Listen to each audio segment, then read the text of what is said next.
Bonjour Laurent Parnifou. Bonjour. Merci d'avoir accepté notre invitation. Vous êtes à un poste clé au gouvernement, ministre en charge des relations avec le Parlement. Ça veut dire que depuis votre nomination, vous travaillez avec Bercy, avec Matignon, jour et nuit sur un compromis pour l'élaboration d'un budget. Or, il n'y en aura pas au 31 décembre. Est-ce que vous êtes capable de dire aux Français ce matin, on a échoué, j'ai échoué?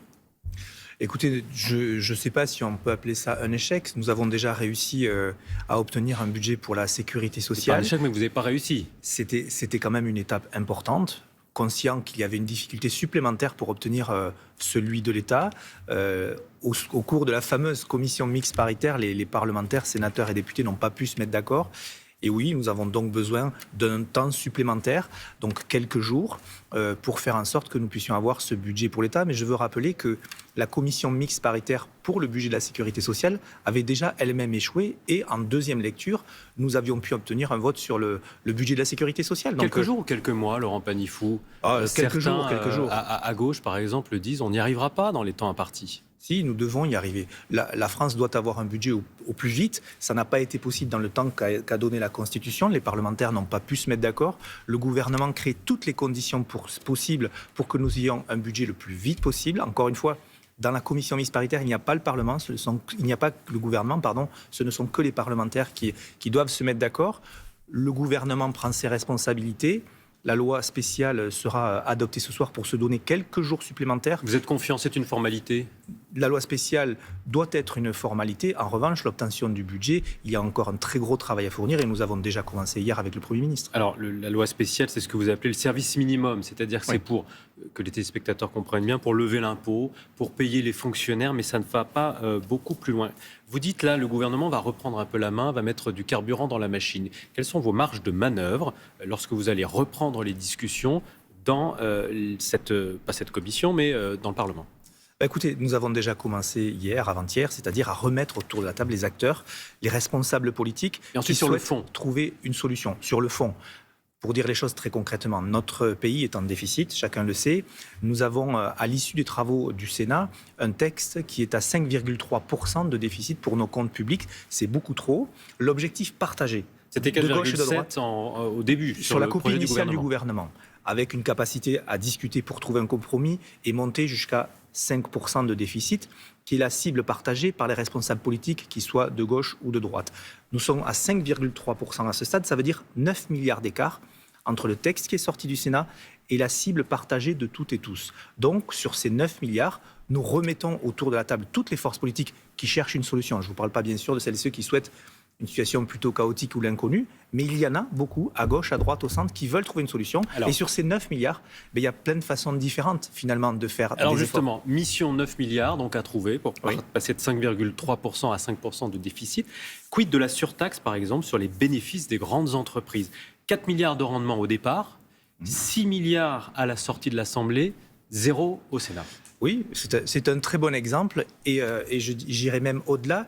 8 milliards dans la copie du Premier ministre Barnier, c'était la proposition de budget de Alors, Michel entre Barnier. 0 et 8, comment est-ce que vous allez ajuster l'échelle pour venir mettre d'accord des socialistes et des personnalités de la droite qui ne sont pas en accord?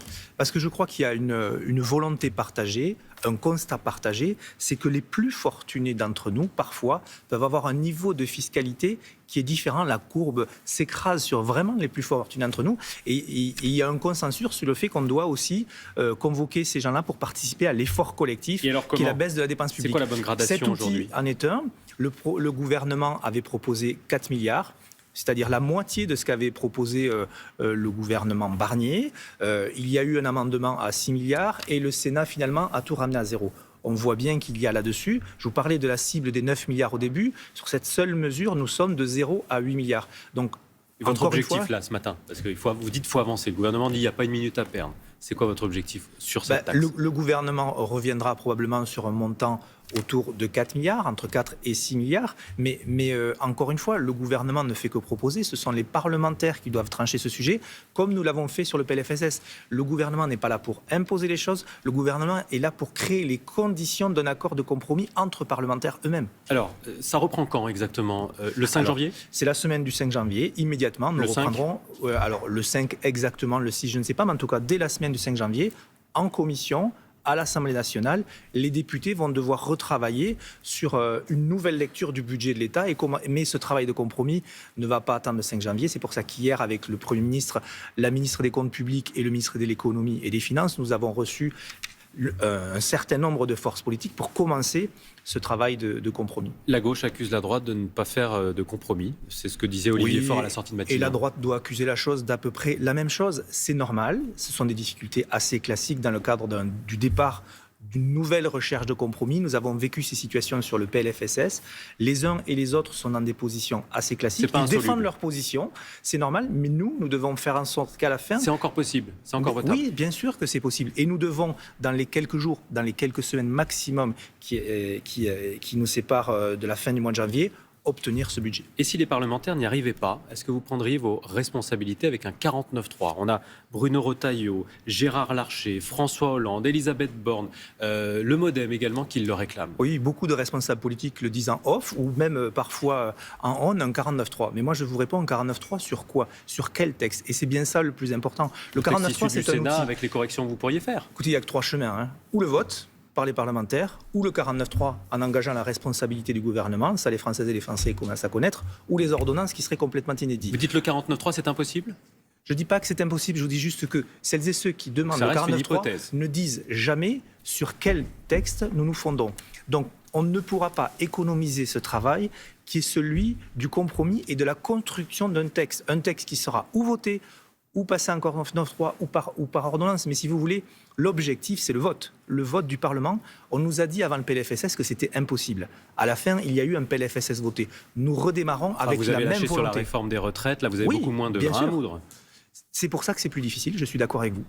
L'adoption du PLF est plus difficile parce qu'il y a moins d'objets politiques à l'intérieur qui permettent le compromis. C'était notamment avec la gauche. C'est un marqueur politique, c'est-à-dire qu'on soutient ou pas le gouvernement. Non, mais je remets pas du tout en cause que la marche est plus haute pour le PLF que pour le PLFSS, pour le budget de l'État que pour le budget de la sécurité sociale. Mais ça reste possible. Mais parler de la manière dont il va être adopté, c'est essayer d'écarter le réel problème, c'est le fond. De quel texte ? Quel est le compromis ? Comment on répartit 9 milliards ? Baisse de recettes ? Ou alors augmentation de la fiscalité, baisse des dépenses ou augmentation des dépenses, ce sont des vrais sujets de gauche ou de droite. Il nous reste 2 minutes pour parler des agriculteurs. Vous êtes un élu d'Occitanie. Oui. 2 nouveaux cas de dermatose ont été détectés dans la région. Vous êtes élu de la région. Les agriculteurs qui bloquent l'autoroute A64 ont rendez-vous aujourd'hui avec le préfet. Vous dites aujourd'hui stop, rentrez chez vous. Non, je leur dis pas du tout ça. Je connais bien et beaucoup d'agriculteurs qui sont sur le blocage de l'A64 et je veux saluer d'ailleurs leur comportement, c'est-à-dire la force de la défense de leurs convictions et la manière dont ils respectent les installations et dont ils manifestent. À la fin des blocages. Oui, je pense qu'il serait bon qu'on puisse permettre aux Françaises et aux Français, ceux qui vivent dans ces territoires d'Occitanie, de pouvoir passer les fêtes normalement. Mais je comprends leur volonté de manifester leur colère. Vous savez, le monde agricole, il traverse depuis des années, de très nombreuses années, de multiples crises. La crise climatique, la crise sanitaire avec des maladies que l'on connaît, et d'ailleurs une maladie exotique, la DNC, qui n'était pas chez nous il y a peu d'années, et bien sûr les crises économiques avec des prix parfois de la viande, du lait, qui sont des prix trop faibles pour pouvoir faire vivre ces éleveurs, ces agriculteurs de manière digne.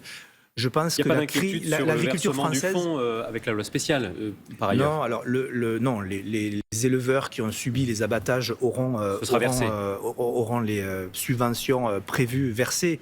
Mais on a urgence pour ce sujet aussi, pour l'accompagnement complet des agriculteurs, parce qu'il ne s'agit pas d'accompagner seulement l'agriculteur qui a subi l'abattage de son troupeau. Il faut aussi, et un fonds d'urgence a été créé spécifiquement pour ça, accompagner celles et ceux qui sont autour et qui ont des pertes économiques de cet abattage. Dernière question, Laurent Panifo. Certains agriculteurs de l'Orne tirent la sonnette d'alarme ce matin.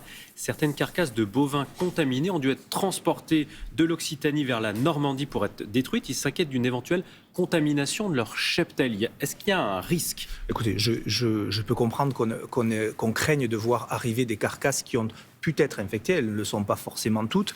Mais ce que je veux dire, c'est que les choses sont faites avec sérieux et les éleveurs, les agriculteurs de ce territoire doivent faire confiance au pouvoir public de faire en sorte que ce soit fait de manière à ce qu'il n'y ait absolument aucune contamination possible. Il faut être particulièrement rigoureux en la matière. Il est hors de question de déplacer un virus d'un territoire à l'autre. Donc ils ont raison d'être vigilants, mais le gouvernement, les forces publiques font les choses correctement pour que ça n'arrive pas. Merci beaucoup, Laurent Panifo, d'être passé par les 4V ce matin.